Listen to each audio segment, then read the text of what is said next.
ठीक है, स्टार्ट करते हैं हम। Linear combination, linear combination.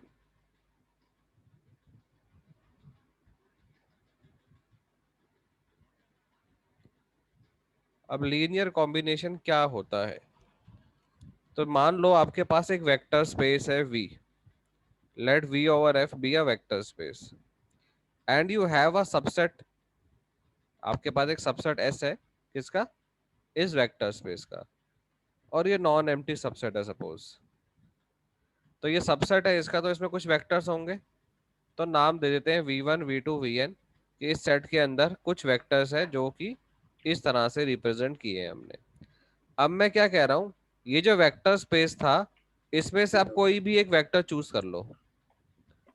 तो लेट सपोज आपने एक वेक्टर चूज कर लिया, small v belongs to vector space, this is a vector of a vector space, and try to write this vector as linear combination of the elements of S. इस vector को S के linear combination में लिखने की कोशिश करो, a1 v1 a2 v2 up to an vn, where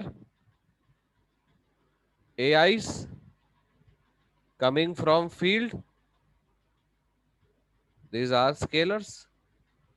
So if you are able to find a1 a2 an, so that v can be written in the form a1 v1 a2 v2 an vn, then we can say v is a, this vector v is a linear combination of elements of S, linear combination of elements of S। तो हम बोलेंगे कि V जो है वो क्या है? Linear combination है किसका? एलिमेंट्स ऑफ S का। देखो S के एलिमेंट के लीनियर कॉम्बिनेशन में लिखा जा रहा है। तो ये सिंपल सा मतलब होता है लीनियर कॉम्बिनेशन का।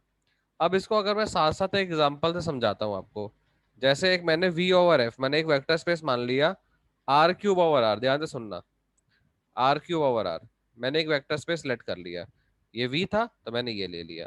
अब मैं एक सबसेट ले रहा हूँ, मैं एक सबसेट ले रहा हूँ किसका? आर क्यूब का, वेक्टर स्पेस का। तो आर क्यूब का मतलब है इसमें ट्रिपलेट जैसे एलिमेंट आएंगे। तो मैंने एस के अंदर कुछ वेक्टर ले लिए, 1 0 0 उसका नाम दिया, 0 1 0 उसका नाम दिया, और 0 0 1 नाम दिया। मैंने ये तीन वेक्टर ले लिए, ये v1 है मेरा, ये v2 है मेरा, ये v3 मेरा है, और ऑफ कोर्स ये आर क्यूब का सबसेट तो है ही। यहाँ तक कोई दिक्कत नहीं है। Now you have to choose a V vector. अब आप खुद चूज करो, जो भी पिक्चर पहले बोलेगा उसका ले लेंगे। कोई वी बताओ, किसमें से? आर क्यूब में से, वेक्टर स्पेस में से क्या चूज करूं वी? कोई भी। 2 3 सॉरी, 2 3 1। 2 3 1 चूज कर लेते हैं। अब मेरा काम क्या है? इस 2 3 1 को इस एस के लीनियर कॉम्बिनेशन में लिखना। देखो, मैं कोशिश करता हूं। तो 2 3 1 को मैं ऐसा लिख सकता हूं, ध्यान से देखना, 2 × 1 0 0 +3 × 0 1 0 +1 × 0 1 0।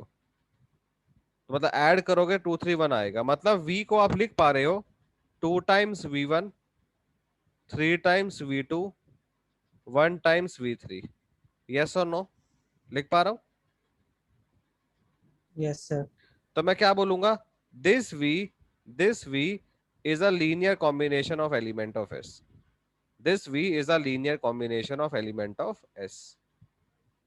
Any doubt? पहले लिख लो, समझ लो साथ साथ, एंड देन कोई डाउट है तो पूछो। Sir, V may or may not belong to S, no? V may or may not belong to S. V is a vector from vector space. It not necessary to belong to S. Sir S bus normal एक subset है, वो भी एक subspace है। S is a subset. It may be a subspace, but now S is a subset only.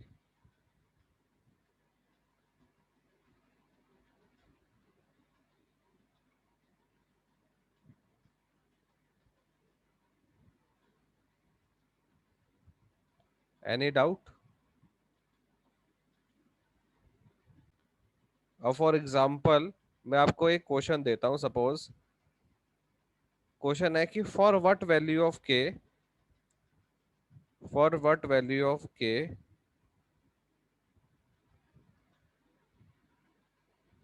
for what value of k the vector alpha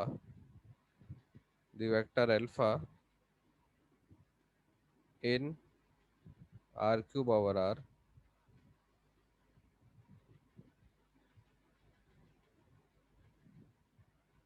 is a linear combination of these vectors. Question ये है कि k की क्या value रहेगी कि ये alpha इस set के लीनियर कॉम्बिनेशन में लिखा जा सके. तो you have to find the value of k first. Sir, simple सा है. -5. k का वैल्यू -1. -5. No no wrong. तो देखो इतना सिंपल क्वेश्चन जल्दी. -8 -8 -8 इज राइट. तो आपको कह रहा Yes, है sir, कि minus. वैल्यू ऑफ k क्या होना चाहिए सो दैट ये लीनियर कॉम्बिनेशन में लिखा जा सके. तो let this be a linear combination. तो अगर अल्फा को इसको लीनियर कॉम्बिनेशन में लिख लो ना पहले तो 1k5 is equal to a1 times 1 minus 3 2 plus a2 times 2 minus 1 1. And now solve कर लो. a1 plus 2a2 is equal to 1 आएगा. -3a1 minus a2 is equal to k आएगा. 2a1 प्लस a2 5 आएगा. सॉल्व कर लो. You get the value of k. Yes और no. है ना. k is -8. तो ऐसे क्वेश्चन भी एग्जाम में आपको दिए जा सकते हैं. या आपको एक अल्फा दे देगा, मतलब एक कोई वेक्टर दे देगा और 4 ऑप्शन दे देगा. तो 4 ऑप्शन में आपको 4 अलग अलग सेट दिए होंगे एस. मान लो S1 S2 S3 S4 ऐसे दिए होंगे. और पूछेगा कि ये जो गिवन वेक्टर है वो S1 के लीनियर कॉम्बिनेशन में लिखा जा सकता है क्या, S2 के लीनियर कॉम्बिनेशन में लिखा जा सकता है क्या. तो उनमें से किसी एक के लिखा जा रहा होगा. तो ये कैसे पता चलेगा. आपको लिख के देखना पड़ेगा. और जिस भी कॉरेस्पॉन्डिंग S1 में या S2 में S3 में आपको A1 A2 A3 का वैल्यू मिल गया तो आप कहोगे यस लिखा जा सकता है. If you're not able to find the scalars, then you can say this vector is not a linear combination of the given set. Right? तो ये मतलब है सिर्फ लीनियर कॉम्बिनेशन का और कुछ भी नहीं. सिंपल सा डेफिनेशन हो गया. बात समझ में आ रहा है. Yes, sir. Yes sir. अब अगर हम थोड़ा सा आगे मूव ऑन करते हैं. लीनियर कॉम्बिनेशन तो एक बच्चों वाली चीज हो गई. ठीक है. तो ये कोई ज्यादा ऐसा बहुत बड़ी लंबी चौड़ी चीज नहीं है. It's simple. अब अगर हम आगे मूव करते हैं, जैसे मैंने ये लिखा था v इज इक्वल टू या एक लीनियर कॉम्बिनेशन ऐसे लिख लिया a1 v1 a2 v2 a, मतलब s आपके पास एक लीनियर कॉम्बिनेशन है. Sorry s is a set of vectors. उसका आपने एक लीनियर कॉम्बिनेशन लिखा a1 v1 a2 v2 an vn. अब कोई दूसरा बच्चा आएगा वो कहेगा मैं तो सर b1 v1 लिखूंगा, b2 v2 लिखूंगा, bn vn लिखूंगा. उसकी अपनी चॉइस हो सकती है. कोई तीसरा आएगा वो कहेगा मतलब c1 v1 लिखूंगा. स्केलर्स कैन बी डिफरेंट पर वेक्टर तो एस के यूज हो रहे हैं. है ना. किसी भी एक वेक्टर को लिखने के लिए a1 a2 an तो डिफरेंट हो सकते हैं ना, यूनिक कोई होते हैं हमेशा ही. It can be anything. तो हो सकता है एक चॉइस हो सकता है दो चॉइस हो सकता है एक भी चॉइस हो. ऐसा जरूरी नहीं कि हर बार ही अलग अलग चॉइस मिलेगी. बट आप लिख सकते हो a1 a2 an या b1 b2 bn या c1 c2 cn. तो इन सारे लीनियर कॉम्बिनेशन को एक करके मैं इकट्ठा कर लूं. मतलब S से S के जो वेक्टर्स हैं v1 v2 vn, इनके जो भी लीनियर कॉम्बिनेशन पॉसिबल है वो मैंने इकट्ठा कर लिए. ठीक है. इकट्ठा करके एक सेट बना लिया मैंने. सारे लीनियर कॉम्बिनेशन जितने पॉसिबल हो सकते थे वो इकट्ठा करे एक सेट बना लिया. तो इस सेट को बोलते हैं लीनियर स्पैन. तो आप समझ पा रहे होगे what is the meaning of linear span. Linear span का मतलब सिर्फ collection of all linear combination से है. तो लीनियर स्पैन में क्या होता है. Collection of all possible linear combination of element of S. That's it. मतलब एस के जो भी वेक्टर्स है उनसे पॉसिबल जो भी लीनियर कॉम्बिनेशन बन सकते हैं उनका कलेक्शन लीनियर स्पैन कहलाता है। मैं इसको फॉर्मल डेफिनेशन में भी आपको लिख के दिखाता हूँ, फिर शायद आप को रिलेट कर पाओगे उससे। Linear span, what is the meaning of linear span? तो let S be a non-empty subset of vector space V over F. Then देखो यहां से देखना, then this set of all linear combination of finite elements of S is called linear span, or simply you can say span of S. It is it is denoted by LS और generated by S. इसको ऐसा लिखा जा सकता है। तो linear span का मतलब आप समझ पा रहे हो? What is the meaning of linear span? आपके पास एक नॉन एम्प्टी सबसेट दिया होगा, उसके सारे लीनियर कॉम्बिनेशन, उसे क्या बोलते हैं? Linear span.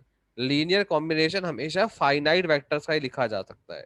आपने कभी ऐसा कोई देखा है A1 V1, मतलब किसी वेक्टर को लिखना हो तो A1 V1 A2 V2 और ये चलता जा रहा है, कभी खत्म नहीं हो रहा?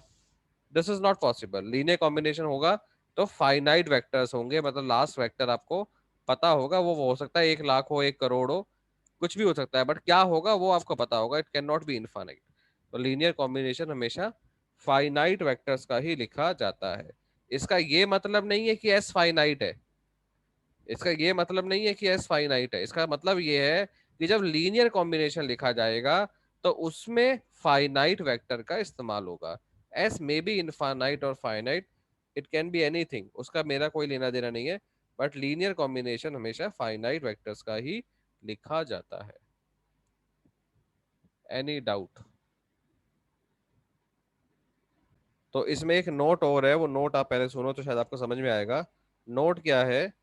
Every non empty set every non-empty set is always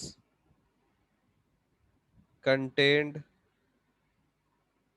in its linear span. क्या आप इसको जस्टिफाई कर सकते हो? क्या आपको समझ में आ रहा है क्या कह रहा है ये स्टेटमेंट? ये स्टेटमेंट कह रहा है एवरी नॉन एम्प्टी सेट, कोई भी नॉन एम्प्टी सेट ले लो, वो हमेशा अपने लीनियर स्पैन में होगा। तो देखो आपका डाउट शायद क्लियर हो जाए। तो आपने कोई भी एक सेट ले लिया S जो कि नॉन एम्प्टी है।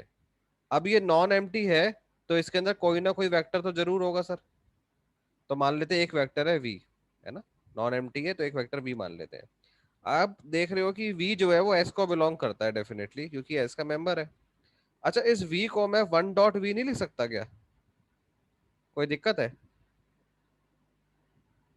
ना? नहीं सर। तो इसको मैं V1 कह देता हूँ, ज्यादा अच्छा देखिएगा। V1 तो आप देख रहे हो इस V1 को मैंने कैसे लिख लिया? A1 V1 की फॉर्म में लिख लिया, where A1 is your scalar. समझ रहे हो? Yes sir no? Yes sir. तो ये V1 लीनियर कॉम्बिनेशन में लिखा जा रहा है ना, V1 जो है वो लीनियर यस। कॉम्बिनेशन में लिखा जा रहा है ना। तो V1 कहाँ बिलोंग कर गया? लीनियर कॉम्बिनेशन का मतलब क्या होता है? Linear LS। स्पैन। आपने V1 लिया कहाँ से था? S से। और दिखा कहाँ दिया आपने? LS में। This imply what? A set is always contained in its linear span. जो सेट होता है ना, उसमें जितने भी वेक्टर है वो हमेशा अपने लीनियर स्पैन में तो होगा ही, क्योंकि जब भी कोई वेक्टर उठाओगे उसे 1 डॉट तो वो वेक्टर लिखा जा सकता है। भाई मान लो एस के अंदर कोई भी आपके पास वेक्टर है, V1 V2 V3 V4, तो V1 तो हमेशा 1 डॉट V1 लिखा जाएगा, V2 भी हमेशा 1 डॉट V2 लिखा जाएगा, V3 भी हमेशा 1 डॉट V3 लिखा जा सकता है, V4 भी लिखा जा सकता है। और इट कैन बी पॉसिबल कि V1 A1 V1 A2 V2 की फॉर्म में भी लिखा जा सकता होगा। यस और no? A2 A3, Yes, sir. A2 A3, ठीक है। तो ये जितने भी सारे पॉसिबल लीनियर कॉम्बिनेशन होंगे उनका कलेक्शन क्या कहलाएगा? लीनियर स्पैन कहलाएगा। समझ गए?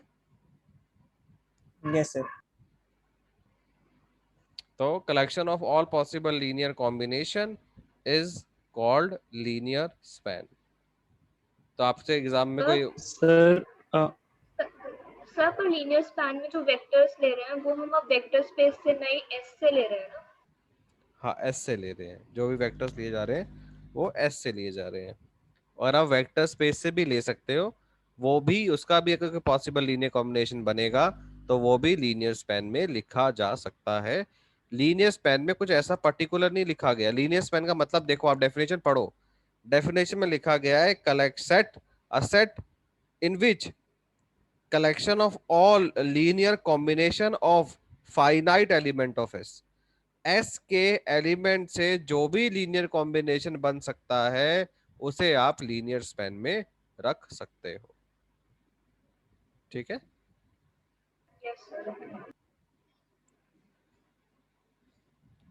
तो ये एक पॉइंट हो गया, ये पॉइंट इंपॉर्टेंट है। Every non empty set is always contain in linear span. साथ में एक पॉइंट और भी आप लिख लो, जैसे हमने नॉन एम्प्टी सेट को बोला था, if you have a empty set, मान लो a linear span, a linear span of empty set, a linear span of empty set phi, अगर empty set है तो उसका linear span को हम जीरो लिखते हैं, is defined to be zero, is defined to be zero। तो इसको भी आप ध्यान रखेंगे, empty set का जो linear span होता है वो जीरो लिखा जाता है, क्योंकि linear span को प्रूव किया जाता है कि linear span is a subspace। ये प्रूव करना होता है आपको कि लीनियर स्पैन सब स्पेस होता है। और मैंने आपको सब स्पेस में बताया था कि जीरो और सेट खुद अपने आप के सब स्पेस होते हैं, है ना। अगर कोई वेक्टर स्पेस वी है, उसका जीरो और वेक्टर स्पेस खुद अपने आप के सब स्पेसेस होते हैं। तो इसलिए विदाउट लूज ऑफ जनरलिटी ये बोला जाता है कि एम्प्टी सेट का जो लीनियर स्पैन है विच इज जीरो, क्योंकि जीरो भी एक सब स्पेस होता है। तो हमेशा मैथ्स के अंदर दो चीजें आती है, एक तो एम्प्टी और नॉन एम्प्टी। तो डेफिनेशन ना दो बनाई जाती है, क्योंकि एम्प्टी और नॉन एम्प्टी में कभी कभी एक डेफिनेशन को लगाना पॉसिबल नहीं हो पाता है। तो जब भी आप कोई लीनियर अलजेब्रा वाला पार्ट पढ़ोगे ना, आप देखोगे कि मोस्ट ऑफ द टाइम दो डेफिनेशन काम कर रही होती है। एक काम कर रही होती है एम्प्टी सेट पे, एक काम कर रही होती है नॉन एम्प्टी सेट पे। अब एम्प्टी सेट पे क्यों काम कर जाती है? क्योंकि उसके अंदर कोई ऐसी कंडीशन नहीं है जो आपकी कंडीशन को फेल कर सके। तो इसलिए विदाउट लूज ऑफ जनरलिटी मान लिया जाता है कि हाँ ये फॉलो कर जाएगी। तो वैसे अगर आप देखोगे नॉन एम्प्टी सेट का अगर आप कोई लीनियर स्पैन बनाते हो तो लीनियर स्पैन को लिखा कैसे जाता होगा? मैथमेटिकली लिखना है सर आपको लीनियर स्पैन को, तो कैसे लिखोगे? तो लीनियर स्पैन का सिंपली क्या मतलब हुआ? A I V I, I equal to 1 to n, मतलब collection of all possible linear combination, जहां पे ये जो आपके ए आईज हैं ये फील्ड से आ रहे होते हैं और जो वी आईज हैं वो एस से आ रहे होते हैं, और एन फाइनाइट होना चाहिए क्योंकि फाइनाइट लीनियर कॉम्बिनेशन लिखते हैं। तो ये सिंपल मतलब है एलएस का। अब आप सोच के भी देखो, क्या एलएस आपको सबस्पेस नहीं दिख रहा? इसमें ऐसी कौन सी कंडीशन है जो फेल कर रही है? इसमें कोई भी कंडीशन फेल नहीं कर रही है। क्यों? क्योंकि इसके अंदर जीरो भी है। कैसे सर? देखो, अगर आपके पास कोई भी सेट एस है, मान लो उसमें कोई वेक्टर v1 v2 vn है, अब मेरे पास एक जीरो वेक्टर है, तो मैं जीरो वेक्टर को ऐसा नहीं लिख सकता क्या? आप मुझे रोक लोगे? नहीं। यस और no? Zero is always a linear combination of any vectors, right? Zero हमेशा लिखा जा सकता है किसी भी वेक्टर के लीनियर कॉम्बिनेशन में। यस और no? Yes. First condition is satisfy. अब मान लो सेकंड कंडीशन होती है, सर आपने दो लीनियर कॉम्बिनेशन लिए तो उनका सम भी उसी में होना चाहिए। ऑफ कोर्स उसी के अंदर तो होगा। भाई मैंने a1 v1 लिया, किसी बच्चे ने मान लो b1 v1 लिया, तो ऐड करोगे तो a1 प्लस b1 ही तो आएगा, है ना। तो a1 भी फील्ड से आ रहा है, b1 भी फील्ड से आ रहा है, इनका सम भी फील्ड ही में होगा, कोई फर्क नहीं पड़ता, तो सम भी इसी के अंदर रहेगा। स्केलर मल्टीप्लाई करोगे तब भी उसी के अंदर रहेगा। तो देखने से समझ में आ रहा होगा आपको कि एलएस सब स्पेस तो बना लेगा। एलएस जो होता है वो सब स्पेस होता है, ये बात को आप ध्यान रखना। एलएस इज अ सब स्पेस। क्वेश्चन यहाँ नहीं उठता कि एलएस सब स्पेस है या नहीं, ये क्वेश्चन नहीं है। ये तो शायद ऑब्वियस चीज है, अब आपको दिख रही होगी। अगर नहीं दिख रही तो फिर से सोचो एक बार। जो मेन मेरा क्वेश्चन है वो ये है, एग्जाम में जो पूछा जाता है कि LS is the smallest subspace. This is the important word. Subspace तो होता है पर ये स्मॉलेस्ट सबस्पेस होता है, कंटेनिंग एस। एस को तो कंटेन करता ही, आपको पता ही है, पहला पॉइंट यही था हमारा, कंटेनिंग एस। तो एलएस सबसे छोटा सबस्पेस होता है। अगर सबस्पेस की सेंस की बात किया जाए तो LS is the smallest subspace containing S. अब आप कैसे प्रूव करोगे कि ये सबस्पेस तो होता है, चलो वो दिखता है, ये स्मॉलेस्ट कैसे होगा? How to prove the smallest part, ये थोड़ा सा आप सोच सकते हो एग्जाम पॉइंट ऑफ व्यू से। स्टेटमेंट इंपॉर्टेंट है, आपने लिख लिया, प्रूव इंपॉर्टेंट नहीं है, बट फिर भी हम, हमारे पास टाइम है तो हम कर सकते हैं प्रूव, ऐसा कुछ दिक्कत नहीं है हमें। तो हाउ टू थिंक कि LS is the smallest subspace. अब एक दो बातें इसको प्रूव करने से पहले आप एक दो बातें मुझे बताओ कि मान लो एक अभी ले लेते हैं, एक छोटा सा ले लेते हैं, मान लो ए सबस्पेस है, ए इज एनी सबस्पेस।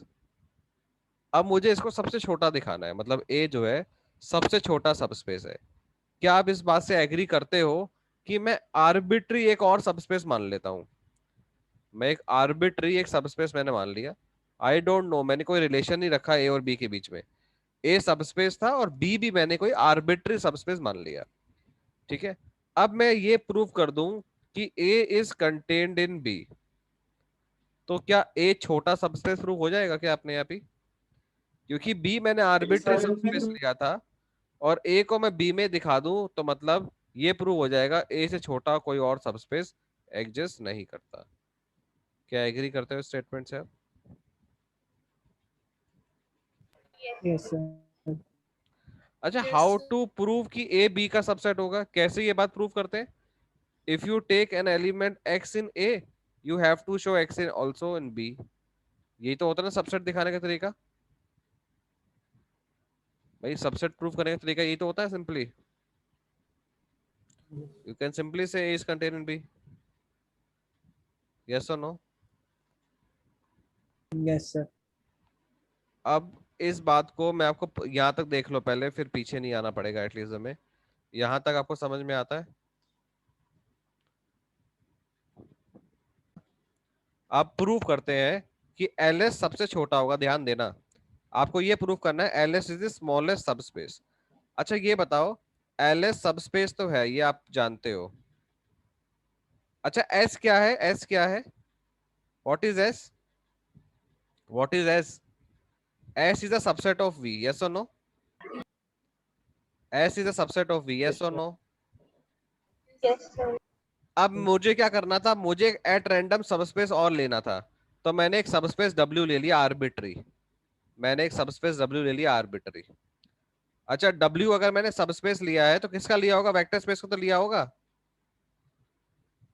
भाई, मैंने एक Yes, सबस्पेस Yes, sir. लिया है, W तो वेक्टर स्पेस का तो लिया होगा। तो ये जो S है वो W का सबसेट तो कहलाएगा ही ना, सबसेट तो बना ही रहेगा भाई। जब V का सबसेट है तो W का भी सबसेट होना पड़ेगा, क्योंकि W सबस्पेस ही तो है V का, यस और नो? yes, sir. सबसेट कह रहा हूं, subset, don't confuse with subspace. S को सबस्पेस नहीं कह रहा। अगर मैं एस को सबस्पेस कहता तो आप कह सकते हो सर जरूरी कोई है कि डब्ल्यू पहले आएगा और एस पहले आएगा? मान लो डब्ल्यू यहां लिख देता मैं, हाँ आप लिख सकते थे, बट मैं यहाँ पे क्या कह रहा हूं, मैं आपको कह रहा हूं डब्ल्यू सबस्पेस लिया है मैंने और एस तो सबसेट चल ही रहा है जो था, तो सबसेट तो डब्ल्यू का भी होगा अगर वी का है तो। क्योंकि मैंने यहाँ पे हाँ कहीं सर। नहीं कहा, मैंने कहीं ये नहीं कहा कि वी और डब्ल्यू अलग अलग है ना, maybe it is same, same ही होता है, क्योंकि हर वेक्टर स्पेस अपना सबस्पेस तो होता ही है। हर वेक्टर स्पेस अपना सबस्पेस तो होता ही है, यस और नो? Yes sir. तो ये एग्री करते हो ना, एस डब्ल्यू का सबसेट तो पक्का होगा सर, यस और नो? Yes sir. अच्छा मुझे प्रूफ क्या करना है, मुझे क्या प्रूफ करना है?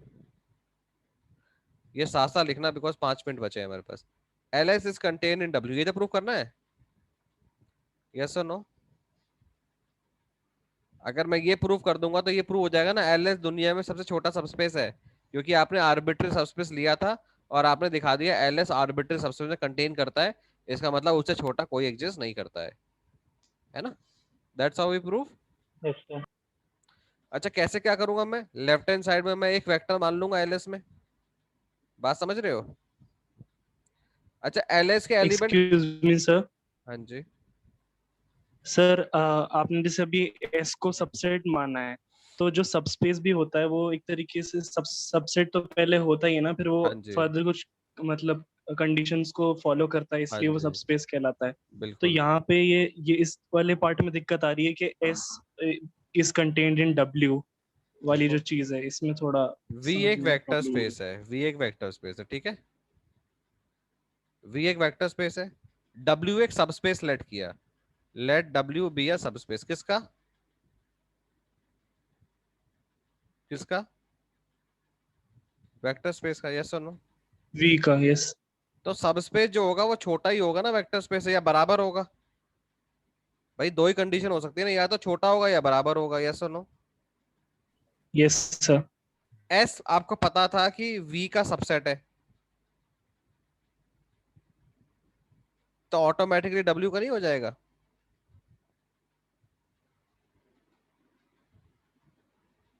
भाई एस के अंदर वेक्टर तो वी के ही हैं, एस के अंदर वेक्टर तो यस वी सर। के ही है ना, यस सर। Yes sir. और डब्ल्यू के अंदर भी तो वी के ही है, W is also subset of V ना, हाँ सर, अब क्लियर है। है ना, समझ रहे हो ना? तो हमें क्या प्रूव करना है, v is belongs to w, तो v ls में लिया तो v को a1 v1 लिख सकते हैं ना, a2 v2 लिख सकते हैं ना, an vn के फॉर्म में लिख सकते हैं ना, यस और नो?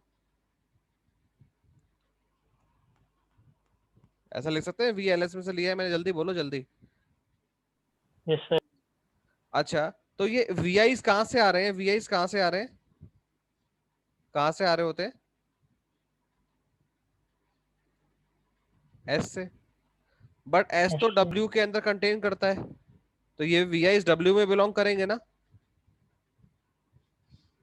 हाँ सर। ठीक है। तो अगर vi w में कंटेन करेंगे, और w क्या है, सब स्पेस है, कि w क्या है, सब स्पेस है, तो बाय डेफिनेशन ऑफ सब स्पेस थर्ड प्रॉपर्टी क्या होती है, कि अगर कोई वेक्टर w के अंदर है तो उसको स्केलर टाइम मल्टीप्लाई करोगे तब भी उसी के अंदर रहेगा, यस और नो? यस और नो? यस हाँ सर। सर। तो मतलब a1 v1 w के अंदर है, a2 v2 w के अंदर है, a3 v3 w के अंदर है, an vn w के अंदर है, बाय डेफिनेशन ऑफ सब स्पेस इनका सम भी तो w के अंदर होगा, सेकंड प्रॉपर्टी। भाई वेक्टरों का सम करते हैं, सब स्पेस का कोई भी सम करते हो तो उसी के अंदर रहता है ना, यही तो है, u plus v belongs to w for all u v belongs to w, कोई भी दो वेक्टर w के लोगे उनका यस सम सर। w में आएगा, बोलो।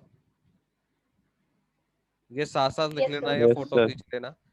तो ये चीज, ये वाला जो पूरा पार्ट है ये कहाँ आ गया, ये पार्ट कहाँ पे आ गया अब, w में। डब्ल्यू। तो v कहाँ प्रूव हो गया, v कहाँ प्रूव हो गया, डब्ल्यू में। v लिया कहाँ से था, एल एस। ls से, दिखा कहाँ दिया आपने, ये हमने प्रूव कर लिया, ls is the smallest subspace containing s, s को तो कंटेन कर ही रहा है,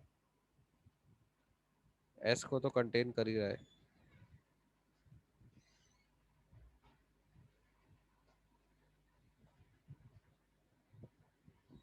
लिख लेना फटाफट, टाइम नहीं है, वापस आना है आपको। कोई डाउट है तो पूछ लो।